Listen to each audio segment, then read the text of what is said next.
down to $1.85 in Iowa. I was in Ioa, and the stations had it at $1.85. But I was down to, in many cases, less than $2 a barrel, a gallon. And then I said to myself, this is great. We just hit a new high in the stock market. Everything's going good. I'm sorry, but we have to go down and take a little journey down to, we have to do something with Iran. We cannot let them have a nuclear weapon. You want to see the world exploded? You want to see a problem? And this is peanuts. And I appreciate everybody putting up with it for a little while. It won't be much longer. You could not make that up. Calling the price of gas, quote, peanuts, while he's standing in front of the construction site for his new gold ballroom. That was Donald Trump I don't know what you want to call it, vibing at a press gaggle this week, touting his golden ballroom behind him and calling it peanuts for the family or man or woman whose net worth has increased by more than $4 billion in 2 years on Trump's part. But for everybody else, Donald Trump's economy is, by and large, crushing the American family. And that pain is showing up nearly everywhere. 83% of Americans say the economy is fair or poor. Only 16% of Americans say it's good or excellent. Despite Donald Trump's unfounded claims that things won't be like this much longer, voters don't believe him. They don't share his optimism. 76% of voters say that economic conditions are getting worse, not better. Those numbers mark a 4-year low in consumer confidence. And this anxiety and frustration goes far beyond the oil prices and the high gas prices, what Donald Trump calls, quote, peanuts. Wall Street Journal puts it like this, quote, inflation is back, and it is coming from Memorial Day gatherings and the summer activities beyond. Gas prices are up, and cookout grocery lists are getting squeezed. Ground beef was up 14.5% in April from a year earlier, according to Labor Department data. Frankfurters rose 10.7%, and tomatoes, a backyard burger staple, were 39.7% higher. For some, it's making their previous summer plans unaffordable altogether. One person telling the Wall Street Journal this, quote, nobody's like, hey, we're having a barbecue this weekend. Can you imagine you're buying all that food and beer for people?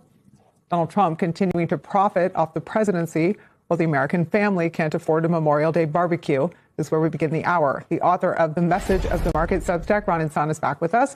Also joining us, co-host of The Weeknight, former RNC chair Michael Steele is here. Michael Steele, I start with you because I feel like this story should have been the thing, maybe not the slush fund for violent insurrectionists in the war with Iran, that made Republicans jump off the Trump train. Why didn't it? You know, I think because at the end of the day, they had sort of encased themselves in the rationale of Donald Trump relative to the war. I think that a lot of Republicans know deep down, and it's clearly they're going to get a lot of it when they get home for the holiday. But deep down, they know that this is not a staple for Americans to have gas prices this high going into the Labor Day weekend. We saw and they saw how Americans, and actually the Republicans took advantage of how Americans freaked out at the price of eggs in the last year of Joe Biden's administration. And so now we're not just talking about eggs, baby boy. We're talking about, beef, which is up 17, 18%. We're talking about tomatoes, as you noted. We're talking about the staples that go to a good family barbecue, let alone what it's doing to the price of extra fun like beer and other adult beverages. So the whole mixture for a lot of Republicans now is coming home. How they respond to it is going to be interesting when they come back, because when they come back, Nicole, you're going to have to deal with paying for all the crap that Donald Trump has put on the table for them, starting with the ballroom, then going to the slushiest of slush funds. Folks, if you ever want to just think about what you would say if your boss came to you and said, you know what, I'm going to take this amount out of your paycheck every week, and I'm going to put it into a special account for me and my family. And when we want to go on vacation and when we want to buy crypto and we just want to sit back and have a really, really expensive cigar, you're going to pay for it out of your paycheck every 2 weeks. That's essentially what Donald Trump has done. And that's what Republicans are going to have to vote on when they come back after this break. So going into it, they're getting hit with high prices. Hopefully they get an earful from voters. And when they come back, they're going to have to decide whether or not they're going to continue to spend upwards of trillions of dollars that the American people cannot afford.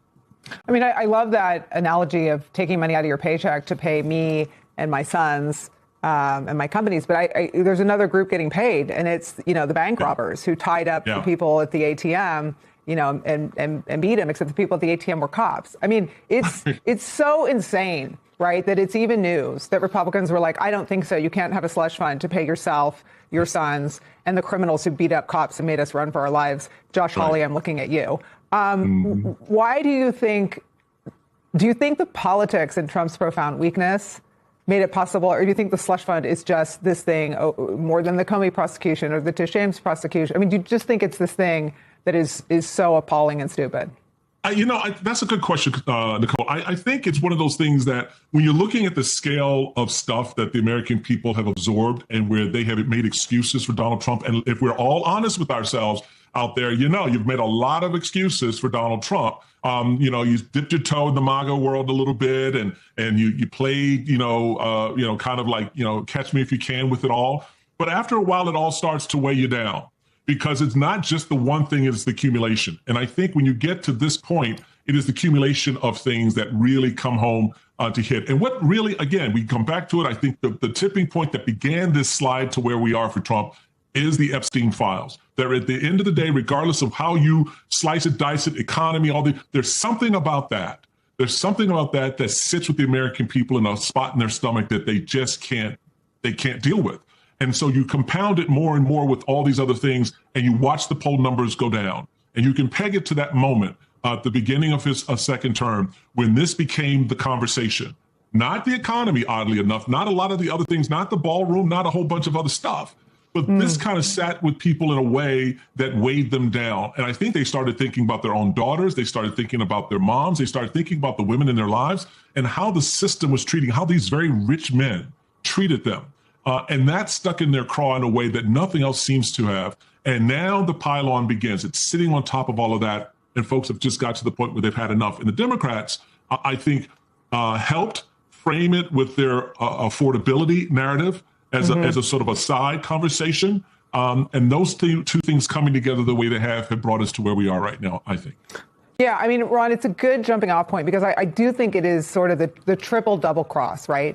So the base got double crossed on the Epstein files, and the Epstein class was perceived to have been protected, while the victims, many of whom went to Capitol Hill on the Monday after Labor Day, and said, "Hey, I voted for Trump in part because I thought that we would finally get justice." I mean, the Epstein betrayal didn't have a partisan divide; it had this class divide. The war. No war in the Middle East was what catapulted Donald Trump to be the Republican nominee in 2015 and 16. It's how he knocked Marco Rubio and Chris Christie and all the other traditional Republicans out of the primary. And so his entire appeal to Republican primary voters for 10 years was that promise of no more wars in the Middle East. And then this economic destruction that he seems to be opting into while he is lining his pockets with taxpayer dollars, literally building a $1.7 billion fund for his political cronies and people who carried out violence, and building a gold ballroom with taxpayer dollars. I mean, it just feels like a triple whammy of stupid chaos and things that voters are really mad about. Yeah, and I think, Nicole, and it's far be it for me to disagree with the man of steel, but I would say that the underlying all this is this unease around the economy. It ran through the end of the Biden administration. And you could argue that the Biden economy was considerably stronger than the economy we see today, albeit with inflation coming down in the post-pandemic world, and it was still too high. Ironically, the price of eggs is the one thing that's actually fallen here in the last many months because bird flu is over. And so we have more chickens, more eggs, lower prices. But when you look at today's consumer sentiment numbers from the University of Michigan, they are at the lowest level on record going back to 1952. Inflation expectations among consumers are going up, looking out 1 year, 3 year, and 5 years. And as a consequence, this is the bedrock issue on which all this other stuff is really just, 1, 2, 3 more nails in the coffin, if you will, of the president's support within the Republican Party. And so I think, you can split the politics and the economics to a certain extent, but really underlying all of this is this unease among the middle class, among lower income people who have seen their ACA subsidies taken away. Over 4 million people have fallen off the healthcare rolls. And I think this is really potent stuff. And I don't think it goes away anytime soon. Even if the war were to end tomorrow, the tail on the supply disruptions that we see in the energy markets, in helium that's used for computer chips, or fertilizer that's now used to plant much smaller crops this year among farmers in the United States and around the world, it will be